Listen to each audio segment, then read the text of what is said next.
중국 정부 연구진이 중국발 초미세먼지가 서울의 초미세먼지에 미치는 영향이 10%도 안 된다고 주장했습니다. 연구진은 오히려 서울의 초미세먼지가 상하이에 미치는 영향이 훨씬 컸다고 주장했습니다.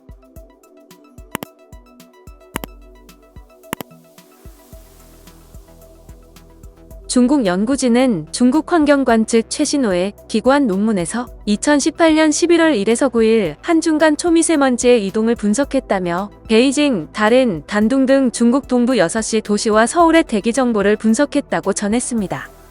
연구진은 논문에서 이 분석 모델을 중국 도시를 상대로 해봤을 때 비율이 다소 높게 편향돼 나오는 것을 감안했을 때 중국의 서울 오염에 대한 실제 기여율은 실제 이보다 적을 수 있다고 했습니다. 연구진은 이 기간 한국발 초미세먼지가 북동풍을 타고 중국 상하이에 더 큰 영향을 미쳤다고 주장하고 있습니다. 연구진은 상하이에서는 당시 제1의 수입 박람회가 열리고 있었는데 공기가 나빠 인공강우도 하고 오염물질 배출 규제도 했다고 언급했기 때문에 한국의 초미세먼지가 자국의 국제행사에 영향을 미쳤다고 했습니다. 이어 연구진은 한국 언론은 대기 오염물질의 80%가 중국에서 온다고 주장하지만 최근 일부 한국 학자는 한국의 오염은 자기 자신의 문제라고 주장하고 있다고 부연했습니다.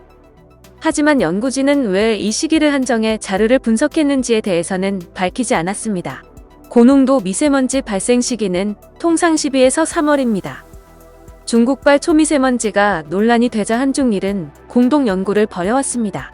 2020년 처음으로 발표한 공동연구 요약 보고서에서 한국연구진은 2017년 기준 서울, 부산, 대구 3개 도시에 중국의 초미세먼지가 미치는 영향이 연평균 32%라고 밝혔습니다.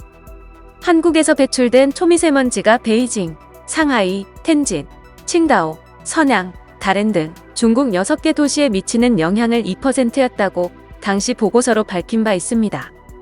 하지만 당시에도 한국연구진은 서울 초미세먼지의 39%가 중국에서 온다고 밝힌 반면 중국 연구진은 23%라고 했었습니다. 한편 중국은 지난 15일 한국을 덮친 황사는 중국발이 아닌 몽골발이라며 중국발 황사 보도를 낸 한국 언론을 비판한 바 있습니다. 지난 16일 중국 공산당 기관지 인민일보는 한국 매체들이 자국을 강타한 황사는 중국발이라는 잘못된 보도를 쏟아내고 있다고 비난했습니다. 영상을 시청해주셔서 감사합니다. 여러분의 좋아요, 구독은 큰 힘이 됩니다. 지금까지 뉴스킹이었습니다.